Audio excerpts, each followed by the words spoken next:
for attention or, quote, not good student, end quote.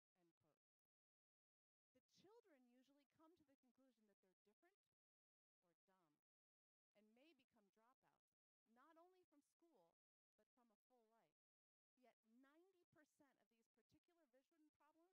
every one of our classrooms that we're here tonight, hoping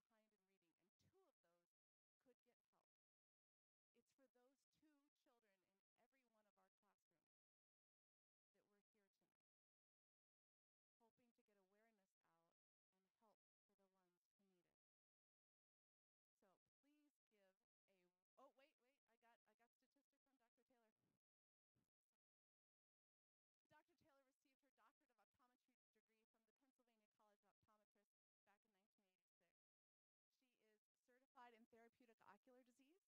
She completed a fellowship in vision development from the College of Optometrists in 1993. She has over 3 decades of experience in treating young and old alike, and she's a life changer, I know, because she changed mine, but more importantly, she changed my daughter's. Please give Dr. Taylor a warm welcome.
An eye exam. Vision is a lot different. Vision includes understanding what you see. It gives meaning to what you're seeing. It includes multiple skills such as focusing, eye teaming, tracking, depth perception, form perception, and visualization. I'm just going to briefly kind of touch on some of these skills that you think, oh yeah, I mean, I understand that, but that is part of your visual system. Focusing, the ability for your eyes to look at a distance, target, and then zoom in and focus close up. When you're young, that should be very easy and effortlessly. As we know, some of us are over 40, you start to have trouble focusing and your arms aren't long enough. That's a condition called presbyopia, but that's because your eyes aren't focusing as well, okay? Just think of a camera. A camera zooms in, distance, and zooms out, and that's, again, when you're young, that's how your eyes should be working. Teaming is the eyes working together, pointing at the same direction, whether it's at a distance target and a near target. You've all seen people whose eye looks turned inward or turned outward. So that's eye teaming, and a much more common and subtle form, the eye might not turn out, but they might have a posture that's uncomfortable, either outward or inward. Tracking, there's different types of eye movements. There's smooth eye movements, like you're catching a ball in the ball field. Here comes the ball, and you catch it, so your eyes smoothly track the ball, okay? Then there's also tracking short eye movements called saccades, where you're reading. You look from one word to the next, to the next, to the next, okay? So those are saccade eye movements. And of course, those eye movements are very, very important with reading and with any kind of sports activities. Depth perception is very important. That gives you 3D stereo vision. If you lack that, a lot of times sports are going to be a little bit more challenging, and you're just going to have trouble judging where things are in space. Form constancy is the ability to look at a shape and understand it's the same all the time, because circles, always a circle. A square is always a square. And then same with letters. Once children learn to identify letters, they know that's what it looks like all the time, the same. Okay, so I'm going to give you a little demonstration, and this is really going to help understand what vision is. So everyone take one of these. Sure. Cards, yeah. And you're going to look at the card, the writing on your left-hand side, and when it looks like an abstract picture, but when you look at the card, there's an everyday object in the card. Now, if you see it, don't kind of call it out, because I want to see if everybody can figure out what it is. So usually it takes a minute, but if you hold it like this, okay, with the print on your left side. Hold it this way. It might take a minute. Again, if you get it, don't call it out, and I'll explain it. Is anyone seeing anything in the card, in the picture?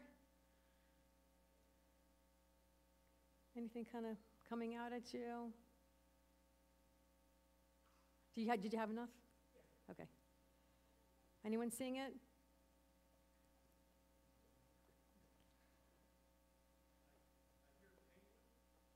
Penguin? No, that's not it. Okay. Okay, well, you tell me when you're ready. Did you see something? What, honey? No, not quite. Okay, so let me get my sample to show you. Okay.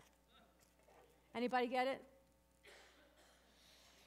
Okay, so do you see the green outline here? Okay, what does that look like? Can you see it now in the picture? Look at your card again. Did you see it? Is everybody seeing it? Okay. Yeah, but now look at your card now. You see it. You can't see it? Look at this one more time. See the ears, the face? Okay. Okay. Do you see it? Yes. Do you see it? Everybody got it? This is your little answer key. You see the ears, the face? Now you see it? Okay. Okay. Okay, did you guys see it now? Okay. So let's go. Okay. Well, no, not many people get that, actually. But you could see it. You had sight. It's not whether you could see the chart. You could see it. It's just gaining meaning from what you see. Okay, so how do we see a cat from this picture? So what happens is our eyes perform scanning eye movements, which create a memory of the image from the patterns. When you see the cow, you have vision, which is giving you meaning from what the object is. Okay? And then every time, now when you look at it again, do you see it again? Now, every time you look at it, it's there. You don't have to go through that process again, because you have now a memory what that's supposed to be. Okay? So that just gives you an idea. That's what vision encompasses. So vision therapy can help improve those scanning eye movements, but it is challenging for people to see that the first time. I'm going to touch on vision development. So the process of development of vision in infancy and childhood, it's very complex, and it eventually becomes the dominant sense for learning, okay? It goes through many stages, integrates with all the other senses. So if you think about babies, I think most of you have had children or dealt with children, how babies learn, okay? They go through oral, motor, auditory, and then vision. So just think about a toy. I see a lot of infants for evaluation. So they'll put a toy, what's the first thing they need to do? Put it in their mouth, right? They want to get information from mouthing the toy. And then frequently when they get a little bit older, they'll drop it, and they want to hear what it sounds like when they drop it. And of course, they're going to be touching it. And then eventually, they gain all this information, and they understand what the form of that is, and they get a visual memory of what that shape is, okay? So that's basically, you've all witnessed that, how children, the learning process, okay?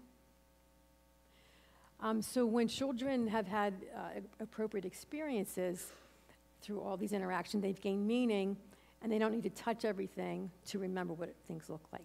But of course, when children are very young, they like to touch because they're still getting that tactile reinforcement, and it really helps with learning. When children get older, they can go in a room, a museum, different places, and they understand what all the objects are. They don't have to feel and touch everything. So frequently, children might have delays in certain development, speech and motor issues. So what's very interesting is that when there's a speech delay, you can hear it. The child is not pronouncing syllables correctly. You can't understand what they're saying. When there's motor issues, you can see it. They might be uncoordinated, difficulty catching a ball, have very poor handwriting. The tricky part with vision issues is just what Jocelyn said, is that it's much harder to detect vision issues, much harder. Especially if your child's not complaining, which they frequently don't, or they don't have any issues seeing the board, okay? Because typically school screenings and the pediatrician, what are they testing for? Sight. They're testing read the chart. They're not testing all these other skills that are very important for learning and development. The only way that you can really pick these up, I mean, I can have a child come in, I have no idea, is to do the testing. That's really the only way to pick up these issues. So hopefully when you go to have an evaluation, some doctors emphasize it more than others. So, one thing you can even ask when you're having evaluation, how is my child's tracking skills? How's my child's depth perception? Just to want to be sure that those things are being tested. Okay, so let's move on here.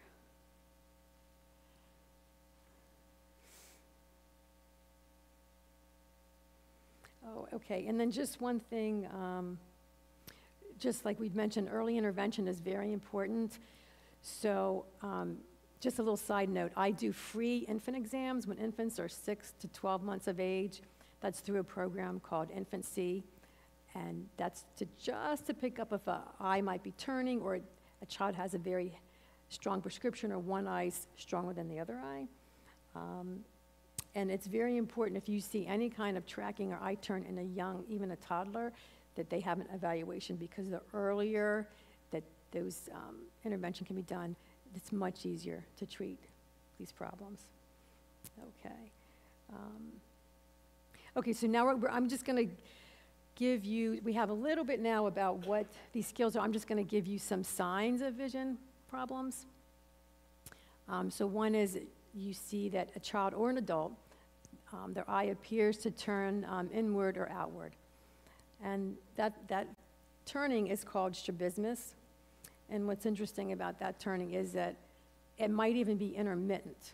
So sometimes a child, if they're tired or at night, a common situation with their eye might just start drifting out, and then it comes back in. So that's called strabismus. So anyway, that situation may be intermittent, okay? It might not be a constant thing, but you just have to kind of observe. That's something you can observe. And if, say, an adult has strabismus and it's long-standing, people can adapt from that. It might not interfere with their life. They've adapted. But if a child has, especially an intermittent strabismus, it's not constant, that it can really interfere with their reading process, sports, other things like that. Okay, the print blurs or becomes double when reading. So if your eyes aren't focusing accurately from a distance to a near, or if the print's clear, then over time the print gets blurry. That can be a problem for children, a focusing problem. Or if their eyes aren't pointing in the same direction when they're reading, one eye's pointing in a different direction, they might have a double image, and that, of course, makes reading very challenging. Okay, if words move and swim on the paper, that makes it very hard to read, because your eyes either aren't working together or they're not tracking, and then the words they're just moving on the paper. So it's trying to decipher inaccurate information. It makes reading challenging, it makes comprehension very challenging. So even when you're reading, even the ability to know, your brain has to learn where to fixate on each word for accurate reading. Sometimes children, if they haven't developed the appropriate eye movement skills, they won't know where to fixate, or they'll skip words, or they lose meaning from the text. So again, these skills are all very important for fluid reading. Okay, and then, and the last one, odd working posture at a desk.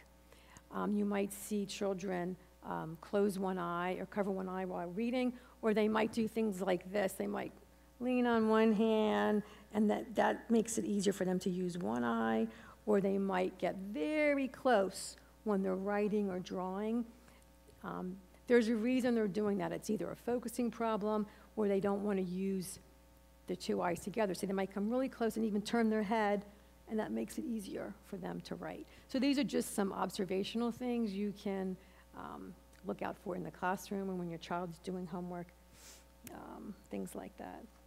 And then while we're talking about posture, one thing that's important, there's this working distance called the Harmon distance. A doctor figured this out a long time ago. So if you put your fist underneath your chin and where your elbow extends right here, that is my normal working distance for reading, okay? And optimally, it should be at 15 degree angle, pointed upwards, okay? So slant desks are actually very helpful for children in a classroom or homework. And then what happens if children or adults even start going like this with their phones or with other material, guess what? Your eyes are working a lot harder to focus and to see things, and it puts a lot of strain on the system, even though you might not be aware of it. So that's one thing to look for is posture.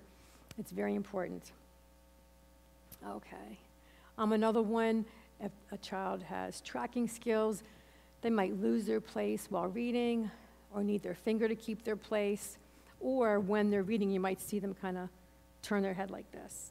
So when they do that, that means they haven't developed accurate eye movement skills, and so they need their head to assist. So when babies develop, they initially, of course, they move their heads all over the place, right? And then as they get older and their visual system develops, then they learn how to move their eyes without their head, okay? All right, let's see. Now, if a child does use their finger, then I always encourage that, because if they're using their finger, that means they need it to keep their place. So, and also you get the tactile reinforcement from that as well. So if a child, especially when they're learning to read, using their finger can actually be very helpful, okay? Can really be helpful. Okay, and okay, then if you see a child omitting letters, numbers, or phrases when reading or copying, or making errors when copying, so say a child has to copy from the board down to the paper, and they might have trouble focusing. Things might get blurry from far to near. They might have trouble tracking where they lose their place and they skip a word. So or it might take them a very long time to copy things down. So that can be another indication of a vision problem. Okay, the eyes aren't used to steer the hands, so you might have, you'll see this in poor handwriting or poor spacing, or the words run together and they don't know how to judge placement of words on the paper. Or even in math problems, they can't line things up. Okay, let's see, fails to recognize the same word in the next sentence. So maybe your child is very good at flashcards and they know all their words, and then all of a sudden, the same words you're reading in a sentence, and they skip them, and you're like, how could they skip that word? But they might not be tracking accurately. They might be looking at the wrong place in the word or skip the word, and things are not consistent from what they're seeing, okay? Or if they look at a word, but they're not remembering, they don't have a good form perception, and they don't remember what the word is. Okay, or you also might see a child whispering to themselves for reinforcement when they're reading. So if that continues when they get in older grades, so if they're whispering to themselves, then they like the auditory feedback, and the auditory feedback is helping them learn. Okay, so that's why they might be doing that. Are they whispering what they're reading? Hell yes, yeah, to themselves, yeah. And then comprehension, there's a lot of issues that can, of course, affect reading comprehension. But one thing from a vision perspective is that, again, if they have a tracking problem or a double vision problem, they're reading along, but the words, they're not seeing them the same every time, so they're not getting accurate information. And it's hard for them to remember. So one thing you can know, if a child, say they're in 3rd or 4th grade, and they know how to read, but you say they're very smart, they can remember everything if I read it to them. But if they read it to themselves, they have such a hard time, they cannot, it's much more difficult to remember. So that gives you a clue there. And then people who have, as they develop, who have excellent reading comprehension, they have the ability to visualize the story in their head. So people who are avid readers, I'm sure if you're an avid reader, when you read a story, you make a mental picture in your head of the scene, you know what's going on. And so, therefore, reading becomes much more enjoyable than seeing movies, because your imagination can make the story much more creative than what the movie does. Okay, so those are just some signs you might see, and I'm just going to touch again on some of these skills. Okay, so the eye movement skills, again, I talked about the pursuit eye movements, the following, and then the tracking eye movements. And the tracking eye movements are very important when a child's learning to read and reading. Okay, and then one for development of that is toddlers and young children. It's very important that they get real-world 3D experience. All the old-fashioned toys, the blocks, the puzzles, all of those things, playing with balls, are very important in children's development. I constantly am recommending to my parents of the patients to try to, especially with toddlers, don't engage them in technology. It's part of our world. We're all going to be using technology, but we want to have their development as natural and again, in the real world. Seeing things on an iPad and playing games, a toddler, it's not the optimal development for them. And they've even done studies that when toddlers have iPads and they play a game, you try to take it away from them, they scream. They get very upset because it's almost addicting for them. And I know that it's convenient to use it to calm children down and that kind of thing, but you just want to try to minimize it. Now, of course, I know using technology in school, and that is very important, but with the development, when kids are very young, they really should not be engaged in technology too frequently. And any kind of eye-hand coordination, the development with that is very helpful with any kind of ball playing, any kind of visual motor type skills. Video games, they don't really develop. You can go faster in kids who play video games, but as far as development of visual motor skills, it's not really the optimum thing to do. But it's very challenging today because kids really enjoy video games, and it's very hard to get them outside and play and do other things that are really important for their development. Okay, form perception, that's being able to see things consistently and things always look the same to you. So when children are learning their letters, frequently they might mix up B's and D's because they're both aligned with a circle, right? The circle's just on one side or the other one. When they're very young, that's typically pretty normal, but as they get, towards second grade and so forth, reversal should be getting less frequent, and they should be able to correct their errors with that. Okay, then refractive status is important. If you have astigmatism or uncorrected farsightedness,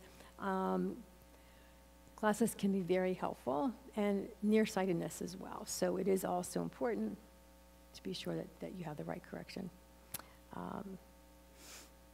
Okay, focusing. Again, that's the ability to automatically switch your focus from different distances, which is important for clarity while you're reading. Okay, and then some kids, when they have problems with that, they might be able to focus, but then over time, it gets blurry and it creates a lot of eye strain, even potential headaches and so forth, because it's hard for their system to maintain near-point focusing. Okay, and then eye teaming abilities. So at distance, your eyes are pretty much parallel. When you're reading, your eyes have to turn inward, and they have to converge for whatever distance you're reading. And so if they have trouble with that posture, they don't converge enough, then words might go double, move on the paper, things like that. Okay, so we're going to do another demonstration. Does anybody have like a piece of paper here, like a large, let's see. What I want you to do, I think I brought. So even if you, oh, I didn't bring my thing. Okay, we're gonna roll up a piece of paper. Does anybody have a piece of paper like this? I should have brought some more here. Let's see. Yeah. You know, I brought these magazines. We can just pull some out. But what we're gonna do is we're gonna put a. Yes. Yep. Just a piece of paper. Yep. Mm-hmm. You know what? I have this. If you want to rip these pages out of here, do you want? This is This is just scrap paper. Yeah. Mm-hmm.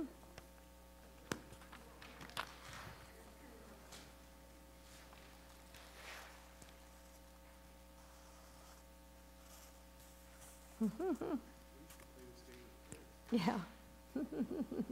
Yes, absolutely.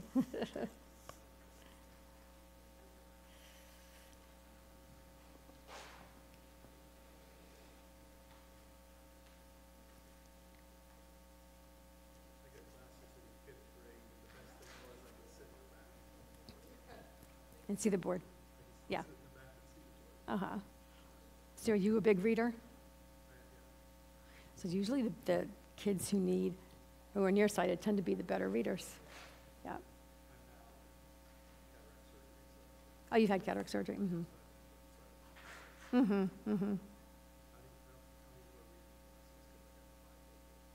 Mm-hmm. Oh, they're working for you, huh? That's great. That's great. That's great. Okay. All right. Do you see the cow? Yes. Okay. Okay, so for this demonstration, this is pretty simple. You're going to hold the paper towel like a roll just in front of one eye, and then you're going to take your hand and you're going to put it right pretty like this far from your face right here. And then when you look out, it looks funny. What does it look like? That there's what? Oh, can you see your whole hand, or? There's a hole in your hand, right? Okay, so that's interesting. Okay, but of course we know there's no hole in our hand, right? Okay. So what that demonstrates, this is demonstrating eye binocularity, eye teaming. So what happens is there's a mismatch here in our visual system. One eye's looking at a distance, the other eye is looking close up, and there's a mismatch. So it appears as if there's a hole in our hand, but we know that there's no hole in our hand, okay? So what happens in that case, so the visual system's adaptable and makes adjustments. So if someone's eyes were in the same situation, the brain would want to avoid that confusion and will suppress or turn one eye off, okay? So if children or adults are having trouble with their two eyes teaming, working together, they might see double in the beginning, or say someone who has long-standing, like a long-standing eye turn, typically they'll just turn that eye off. The brain will turn it off because it's very confusing to have double vision. So that's an adaptation that our system makes if there's an issue with eye teaming. Now the real tricky part is if it's long-standing, people usually adapt, but if this turning is intermittent, that means your vision's going to fluctuate and it causes inconsistent viewing. And there's a lot of, it's more like interference. So the words can shift on the paper, go double. And sometimes it's hard to observe this in a child, so that's where we really have to do the testing to determine if that's an issue. Okay, so consistent viewing is necessary to read accurately so the words appear the same each time you read them. Okay, so the reading, if you think about, for the reading process, there's a lot of skills that the eyes have to do, the visual system, to read accurately. So when you're reading, your eyes have to turn inward at this distance. I have to focus the print, and I also have to be able to look from one word to the next and track each word, okay? So all those skills have to work in unison in order for you to have fluent, comfortable, clear reading, okay? So sometimes in development, if those skills aren't working, even one of those, it makes the fluency in reading challenging, okay? And again, we have to, in order to figure those things out, we have to do testing for that. Okay, visualization is much more of a cognitive process. It's the development of mental pictorial images. It aids in matching a symbol to a sound. So you see a picture of a cat, then you hear the word cat, and you see the written language of it. So the picture is helpful in that situation. It's also important for accurate spelling. People who are good spellers will look at a word and say, oh, that doesn't look right, okay? So here's an example. So if you think of the word hysterical, all right, H, and what's the next letter after H with hysterical? Y. Then if you think of the word historical, H, and the next letter is I. So then how did you know that? Because you have a mental image of what those words should look like. They might sound pretty similar, but you've seen them so many times and you remember the difference between those words. So a lot of kids that I see, if they retain phonetic spelling, into like 3rd or 4th grade, then I know that they haven't switched over to use their visualization for spelling. They're still relying on sounding of the word. So they might spell boat, B-O-T-E, rather than B-O-A-T, because they're relying on phonics. Okay, visualization also helps with reading comprehension, like again, creating a story in your mind, and can also be very helpful with math skills, being able to visualize shapes in a different perspective, and being able to manipulate images in your head. Okay, so, and one more thing with visualization, is that, people who are very good, if you're really good at directions, how do you think you're good at directions? If you can read a map and you know where you're going, you're putting a picture of that map, you're visualizing it. And people who get lost all the time, it's harder for them to do that because they can't picture an image of where they're going. Okay, so the next thing I'm going to do is go through, illustrate, this will maybe be a little bit more interesting, specific examples of, they're all children that have been through vision therapy, okay? So I'm just going to really briefly kind of visually show you some of these tests that I do in the exam room to identify some of these skills. And then through vision therapy,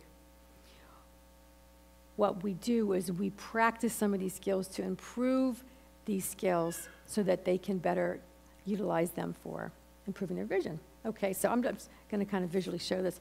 So this is, and you'll see this on the examples, but this is called a visual scan test. So it's a paper with miscellaneous letters and numbers, and so the child has to kind of connect the dots. They have to start at a letter O and draw a line, connecting as many as they can in 1 minute. So this is a test of visual motor accuracy and speed.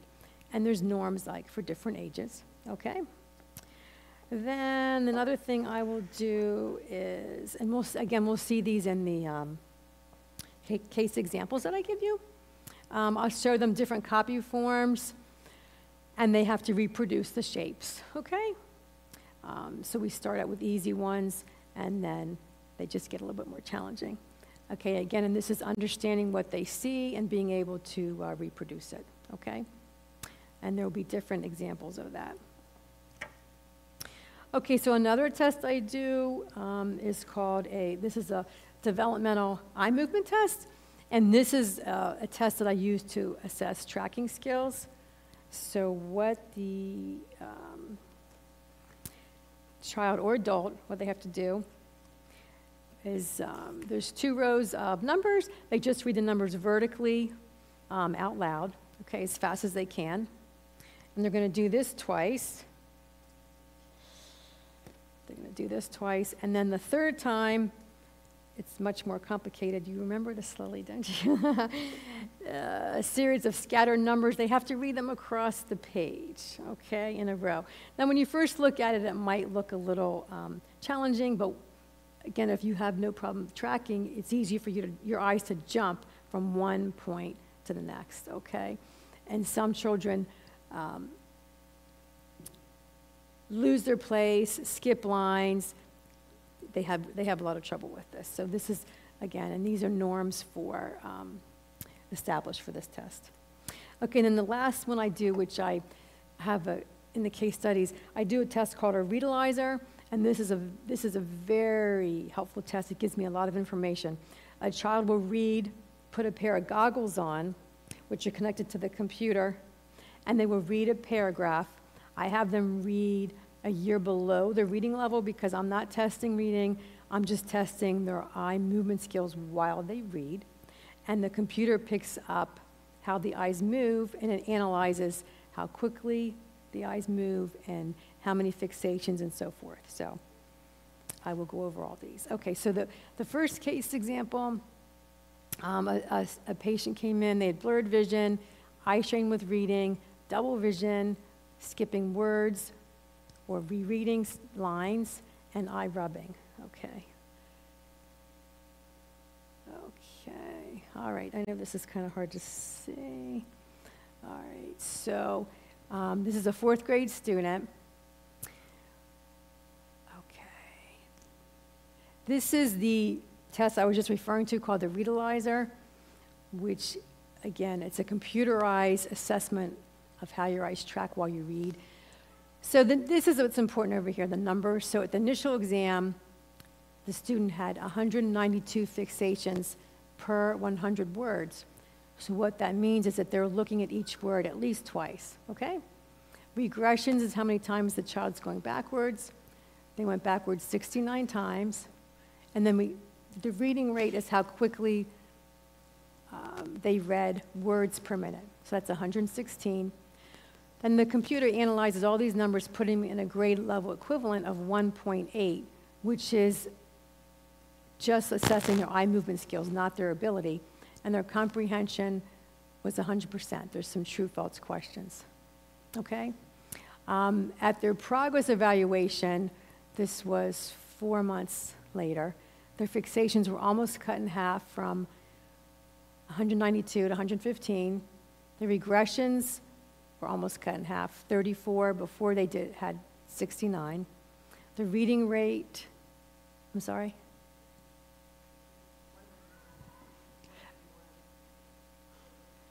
Right. The reading rate, I'm supposed to put it.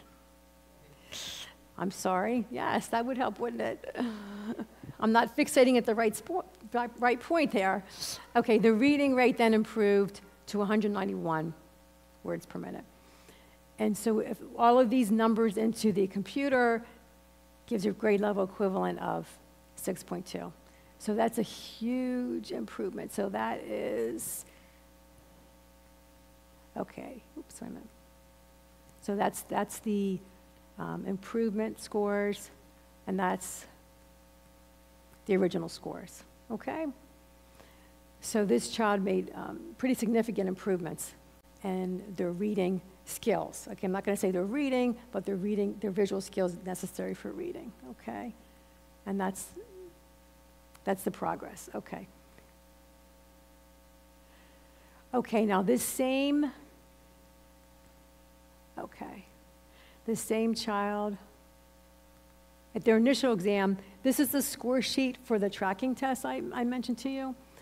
So this is the initial score, the one horizontal going across, it took them 61 seconds, and the progress improved to 42, okay? So the initial exam, the vertical score in the initial exam, 40 seconds improved to 35, but the real improvement was the horizontal was 61 seconds, improved to 42. So they went from below average, 20% for their age, to above average, 96%, okay? And this is the same patient. Okay, now, okay. This is copy forms. This is a child copying the shapes that I showed you, okay? So this is the first exam. Now let's look at, these two aren't touching, they should be. Look at this one, 3. Okay, now let's look at the progress exam. It's like a different person, right? This is much more accurate, touching, look, it's much neater. This is much better. Now let's go back. That's the initial exam. Now this is 4 months later. This is before they started vision therapy, and this one right here, they forgot a part in the middle, and you can just see the accuracy is much better, okay?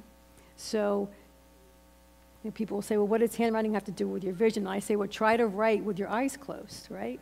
I mean, your vision, your eyes are guiding what your hand does.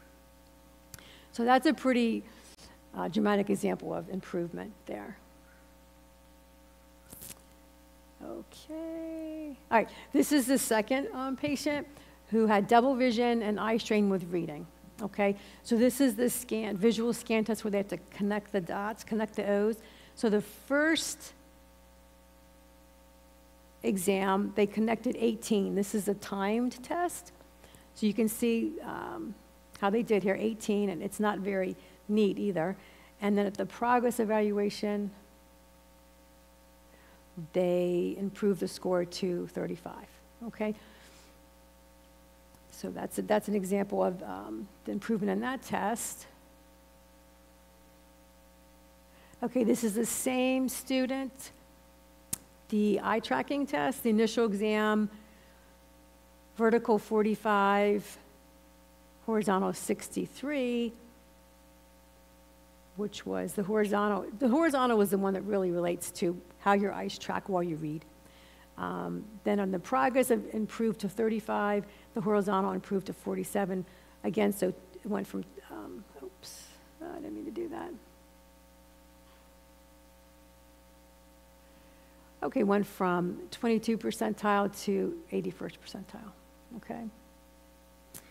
All right, and I think I have, okay, this is the last example. Third grade student, skipping words, losing place with reading, reversing letters and words, moving lips while reading, and eye turning. That was probably intermittent. Okay, so the initial exam, the fixations, again, that's number of times your eyes look from one word to the next, 196. Regressions, number of times they go back to look at a word, 47. The reading rate right here is 55 words per minute. Grade level equivalent, that's the reading speed of a first grade student. So at the progress, fixation's almost in half. And this is 4 months. So I usually do progress every 2 months. So this is after 4 months of vision therapy. Fixations, almost half. Regressions, minimal, only 8.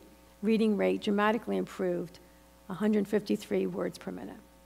So this was a big jump in reading speed and fluency for that student. Okay, and that's the second graph there. Okay, any questions right now? Anyone can think of? No? No questions? Okay. Yes?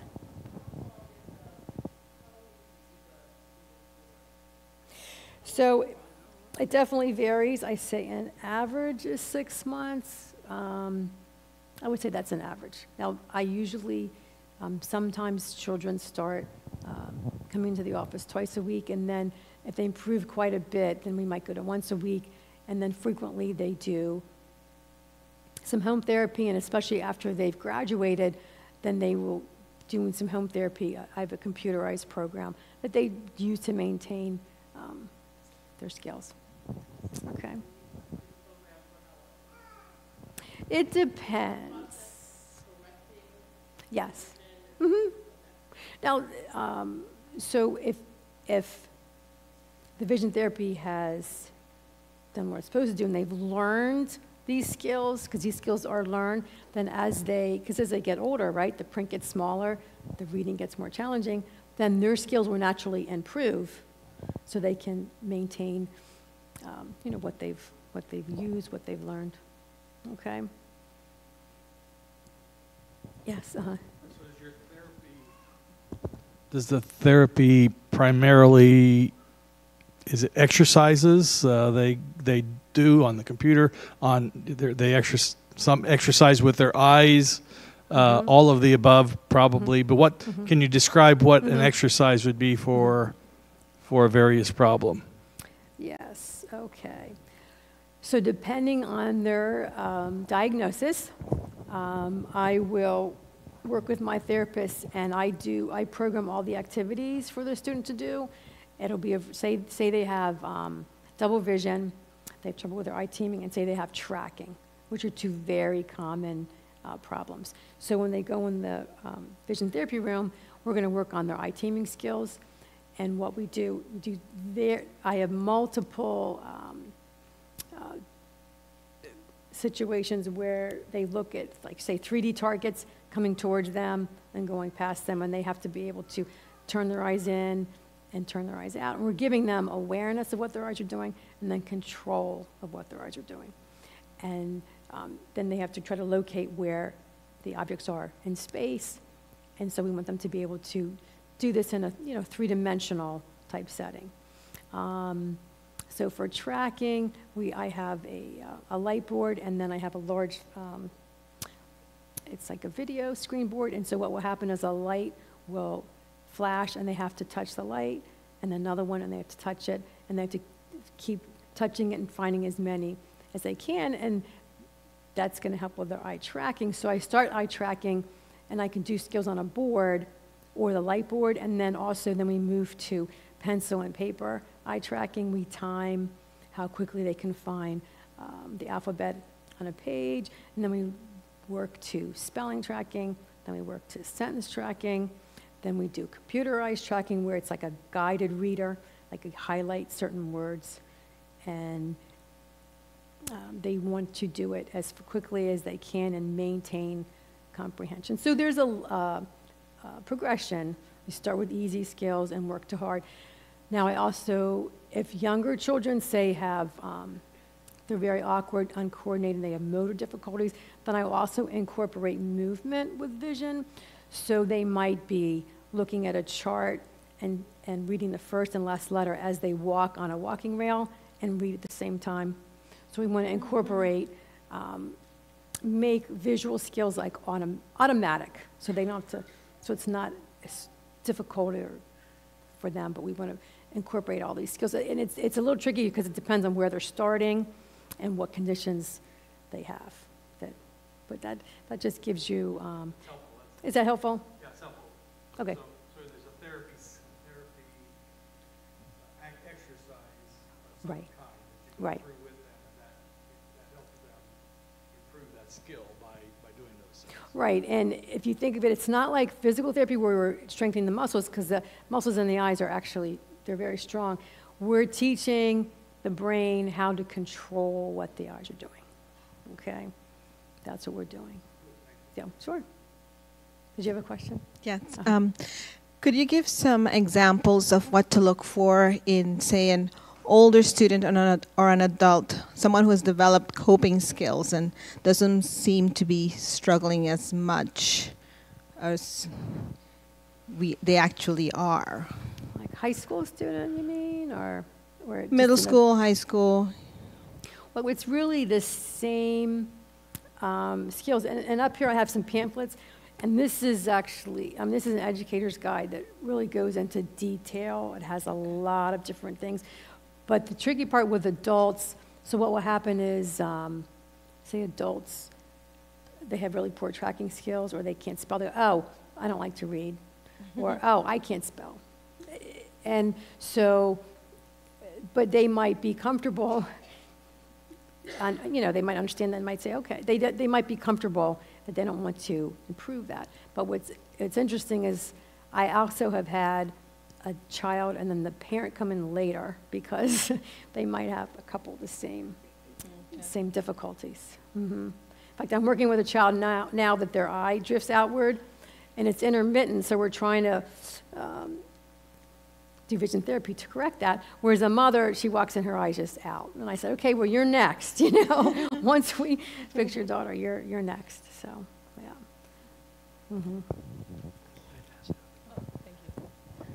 When should a child come to you? Because I feel like if you have something obvious like strabismus or your eyes going one way or the next, that seems like a clear-cut reason.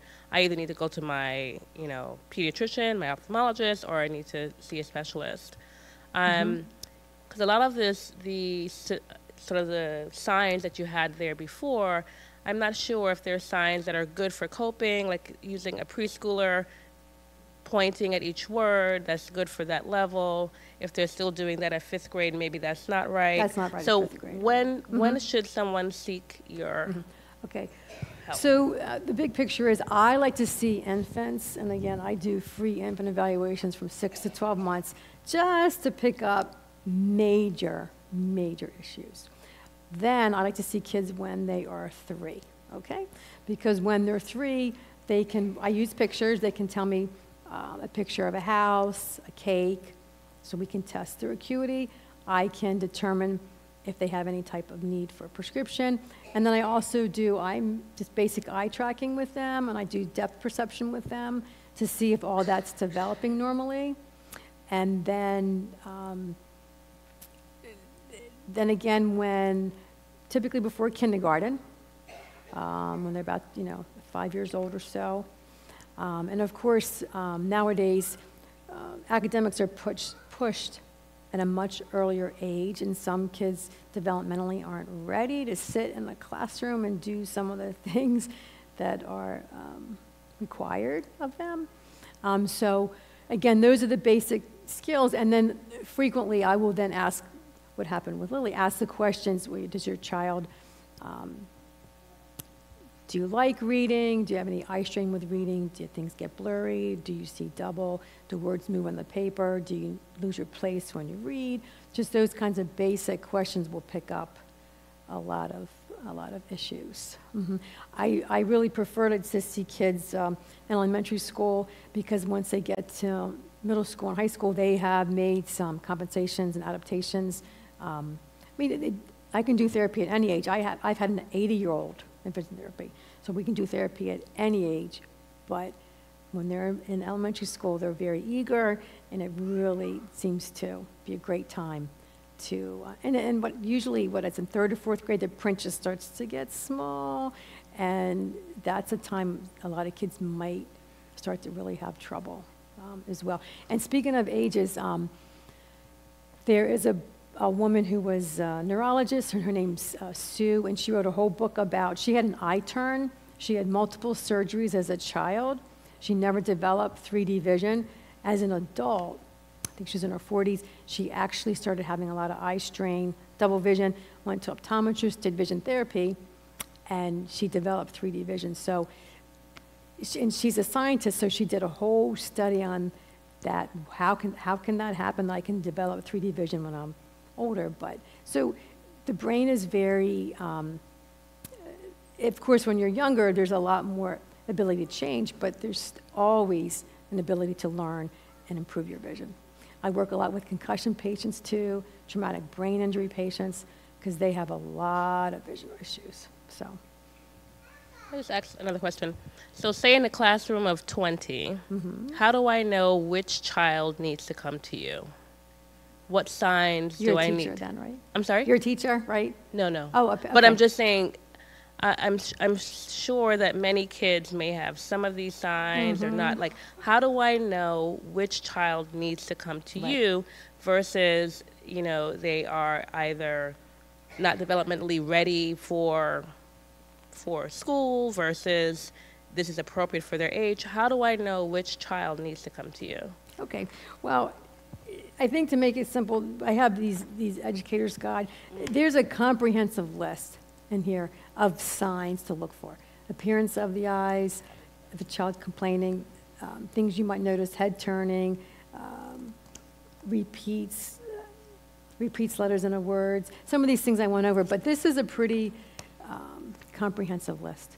So if they have one or more, if they have any one, or because some of them to me may seem normal, but I'm Right. not sure if Right. if I'm incorrect in thinking that. Well, it's a little bit tricky. If you see these signs, any of them, that's really a good indication Okay. to have them tested. Yeah. Or the other thing is, as you're a parent, you know your child better than anyone. So if you just have a feeling that something isn't clicking, something isn't right, it might not be visual skills, but it may be auditory processing. But I mean, vision is very, very important in the classroom. All these skills are important in order for them to succeed and do well. So.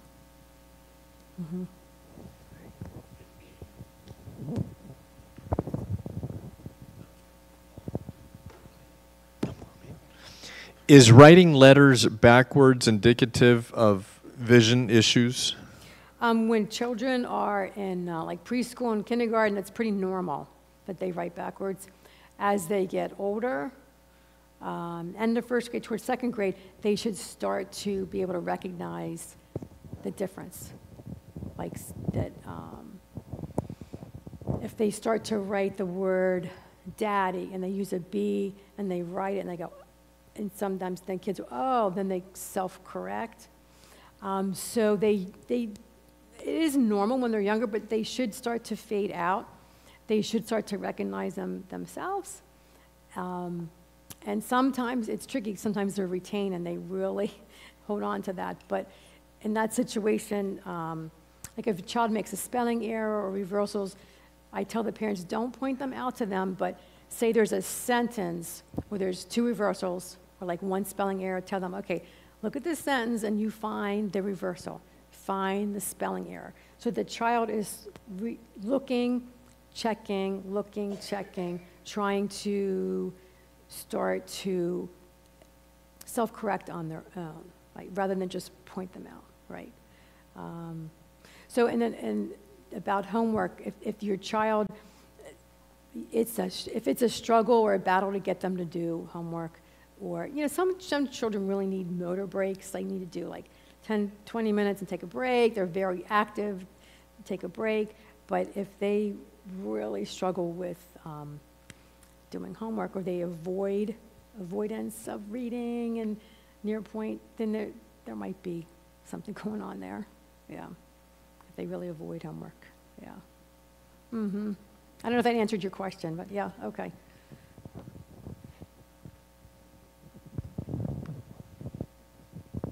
Hi, I teach first grade here, and I've had some kids take this over the years, and it's been incredible, the difference, having the therapy. But my question is, have you ever had someone who may be reading okay, but have you seen it in math? Oh, sure. So, because that's what, because like I'm thinking of someone in particular, but as far as they're a fine reader, but I'm not sure what they're seeing in the math. And is that something that you would recommend? You know, that this could help, that the reading could be okay, but it's throwing them off in the math. Yes. Now, I didn't go into the visual processing quite as much detail, but I do different testing. Say with a block pattern, I have the matching blocks, and doing from memory, and then being able to flip blocks a different perspective. And then I also have a puzzle that, say, it will have a square, and it's made of two shapes, like two triangles cut in half, two circles cut in half, and different shapes. And when they're younger, I can do that. Did you do that puzzle before? Yeah. I do the puzzle to see how they can make parts to make a whole. And then the blocks, as far as they're being able to visualize and understand things in different perspectives. So there are some different tests for identifying some different math skills. It's not, say, one-to-one, but it's certainly the kids who find it very easy usually are very good at math. So it usually goes together.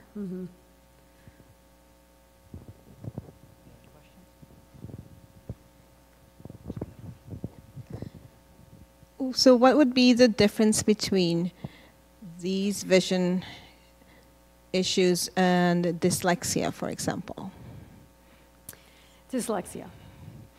That is a term that optometrists don't really like to use. It's an overused term. Dyslexia is usually labeled when you do psychoeducational testing, and they do certain tests to, in general, usually dyslexia is kind of a catch-all for some kind of non-specific learning disorder.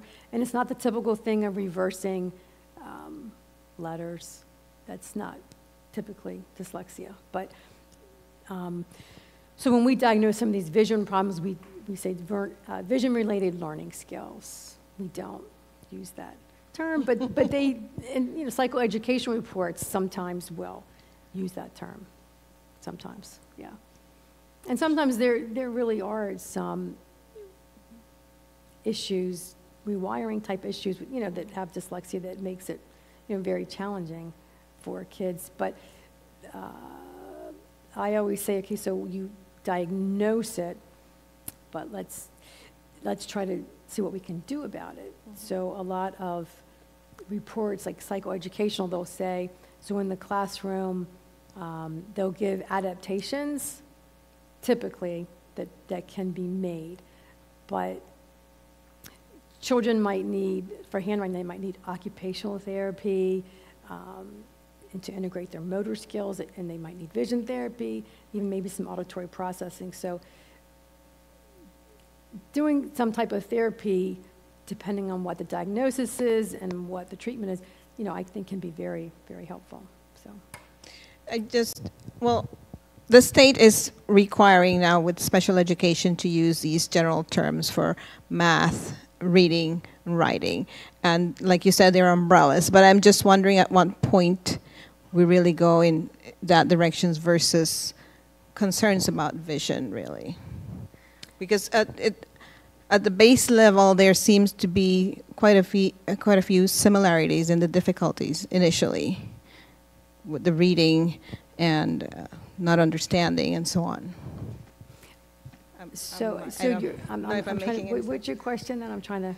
So, as a teacher or as a parent, how can I know if I should be advocating for my son at school, in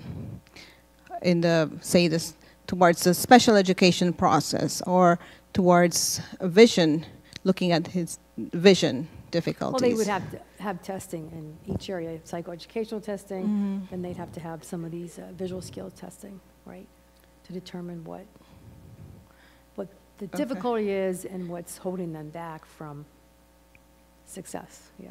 Okay. And it's not, vision therapy isn't 100%, but it's certainly very common to have vision problems.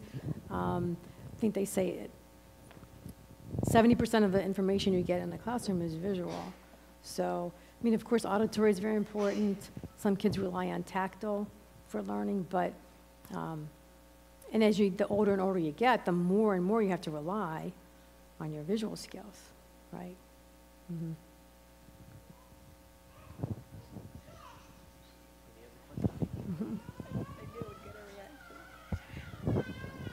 Thank you. Is this covered by insurance? Or I guess maybe a better question, do I need to get a diagnosis from the pediatrician to get referrals to you? How is this? The insurance is tricky. Sometimes yes, sometimes no. Pediatricians don't do this testing. They're not always advocates for vision therapy. So the tricky part is that's why, in my opinion, you haven't heard of it as much, is because the pediatrician, you've been to a pediatrician since your child was a baby. You have a very close relationship with them. There's very few that recognize vision therapy, or if there's an issue, they typically refer to their colleagues, ophthalmologists. And ophthalmologists are great at dealing with eye disease and doing certain types of surgery, but they don't do this functional testing that optometrists who do vision therapy do. So their emphasis is on 20/20 sight and health of the eye, okay? And if the eyes look straight, but the functional testing is not their thing. Do I have to get a referral to come to your office? No. Okay. And do you accept certain insurance? We accept some. Okay. We're a little, we accept some vision plans and some insurance, but most patients will. It's tricky. Insurance and vision therapy is very tricky.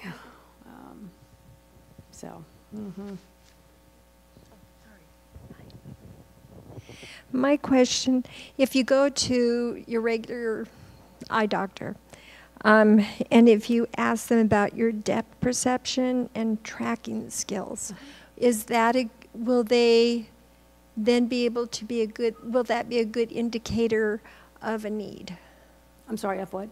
Would that be a good indicator of a need for vision therapy? Yes. It's a little tricky because some, like the doctor that we went to, they asked questions, they did a little bit of testing, so they dug a little bit to figure out the problems. Many won't do that, so you have to look for someone who's going to do that testing, or you really have to try to, kind of probe a little bit and ask about those skills if they think that they're adequate for. And the other thing, all the different signs of issues that can happen. Okay. Yeah. Mm-hmm. Mm-hmm.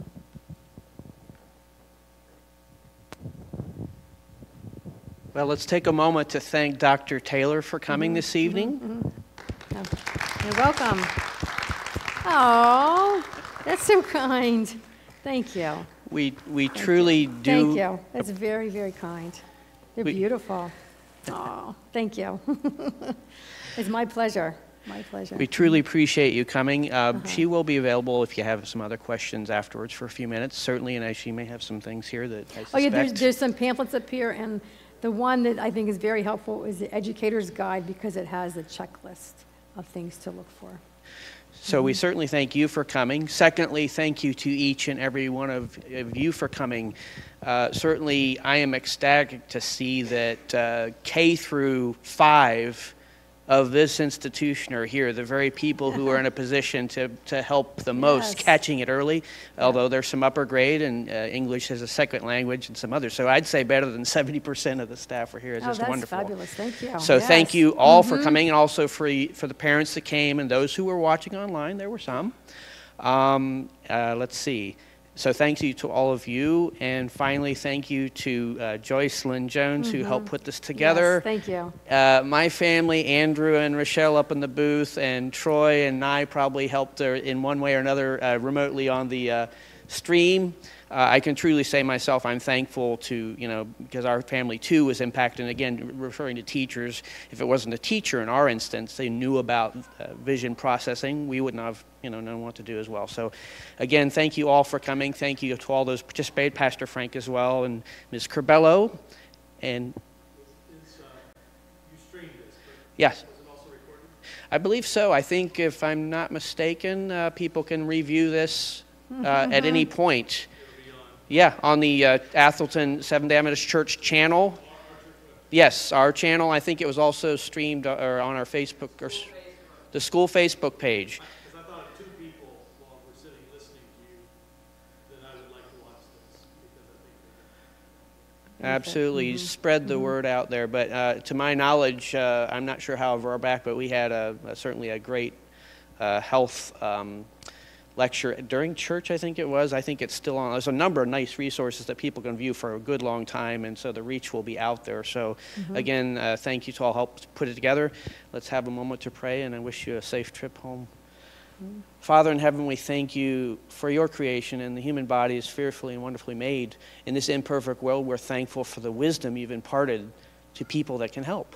And we're thankful very much for that there is hope for this particular issue. Grant us safe travel home. We pray this in your name. Amen. Thank you for having me. Thanks.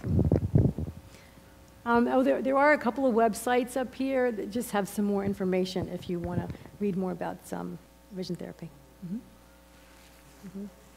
Thank you. That was so nice of you. You don't have to do that.